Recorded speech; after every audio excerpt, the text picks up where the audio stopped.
This is Andy Boxing Social in association with Betfred, and I'm joined by promoter Eddie Hearn. Eddie, a successful but a late night here in Miami. Sorry about that. I didn't expect a lot of these fights to go the distance, so we try and give you as much entertainment as possible. I think we did that tonight, and great night, ups and downs, win for our boys, losses for our boys, but a lot of high quality World Championship boxing thrown in with a little one-round demolition from Jake Paul.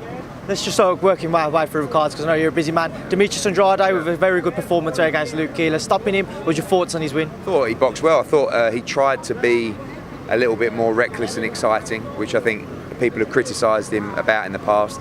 How Luke Keeler got up from a knockdown in the second round, I don't know.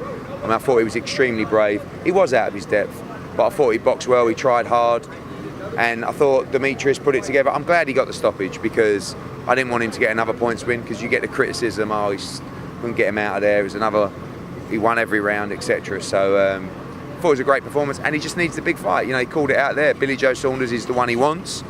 Charlo as well is there.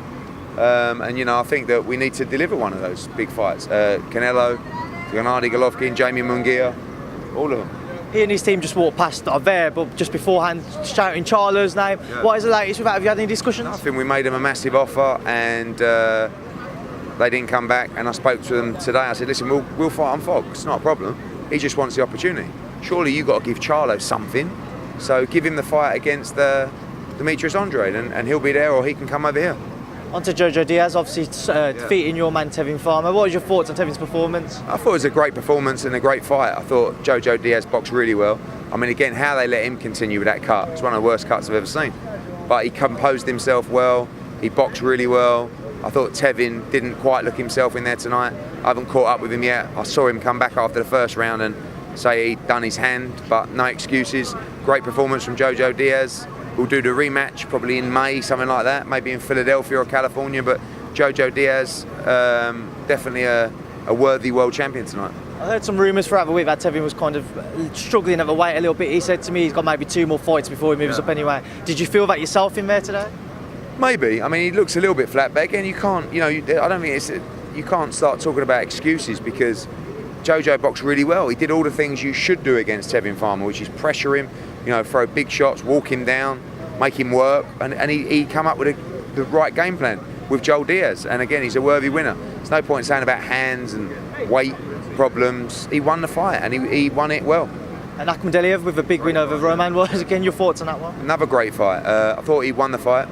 I thought that he started well, and I thought Danny Roman started slow, but I thought Danny Roman come back into the fight. He won the last couple of rounds, but just wasn't enough. And I really feel like Akhmadaliev is going to be a star. You know, he's only had 8 fights, and I thought he looked special tonight against, you know, probably the best 122 pounder in the division in Danny Roman. And on to the one which I know you're looking forward to the most. Yeah. Jake Paul versus AnEsonGib. What was your thoughts on Jake Paul's first round stoppage victory? Demolition. He can fight. Jake Paul can fight, and Gibb just got caught with some heavy shots, and 10-ounce gloves, no head guard, someone's getting stopped. They're not used to taking shots like that with small gloves on. So one of them was a bit of a slip, the other one was stunned, and the last one was a clean one. And I thought he boxed really well, Jake Paul, really well. I think, you know, he listened to what Shane Mosley taught him, and wants KSI, and we'll have to see what happens. Was you surprised that he was only able to go 1 round? Yeah, probably. I fancied, you know, everyone talked about how tough Gibb was, but again, I know we joke about 10-ounce gloves, but it's a different kind of sport. Sparring with head guards on and 16-ounce gloves, it's not like going in there with 10-ounce gloves on, and when you get hit hard by someone who's a big lad in Jake Paul who can punch, you're going to know about it. So respect to Gibb, he came out here and he gave it his best, and you know, again, the numbers are through the roof. It's just like, and it was only wedged in, you know, and I saw a couple of fighters from the UK today saying it's taking opportunities away from fighters. It's not taking opportunities away from fighters.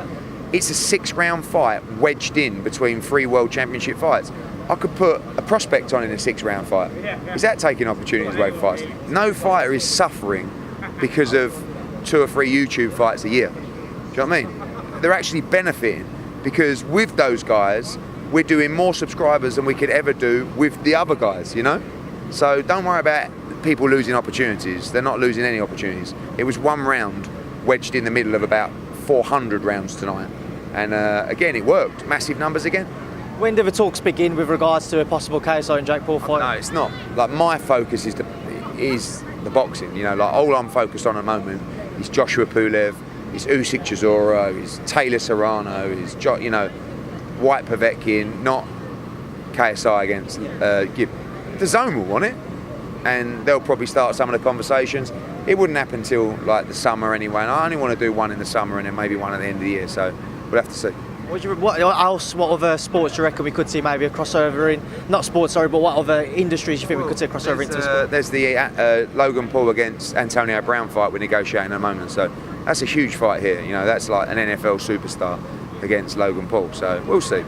We'll see. I don't take it too seriously, as I keep saying, just like it is what it is. It's not going to be around forever. It's a little bit of a gimmick that's bringing a new audience to sport. And again, people don't see kids coming up to me here tonight going, just want to say, like, I love boxing. I started watching it when the KSI Logan Paul fight, and that means a lot, you know. So we know that whenever they fight, you ain't going to watch Hagler Hearns.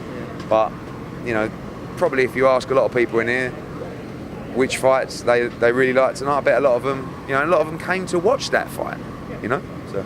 Amanda Serrano victorious again as well tonight. When could we expect to see her face Katie Taylor? You see that in end of March, early April.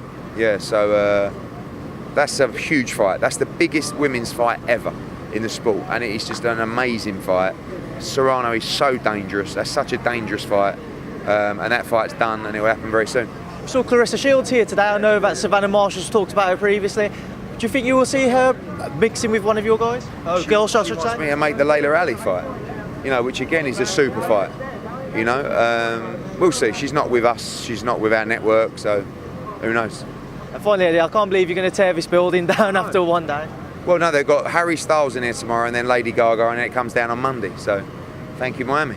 Well, Eddie, I appreciate your time. No, busy man. Thanks for being Boxing Social.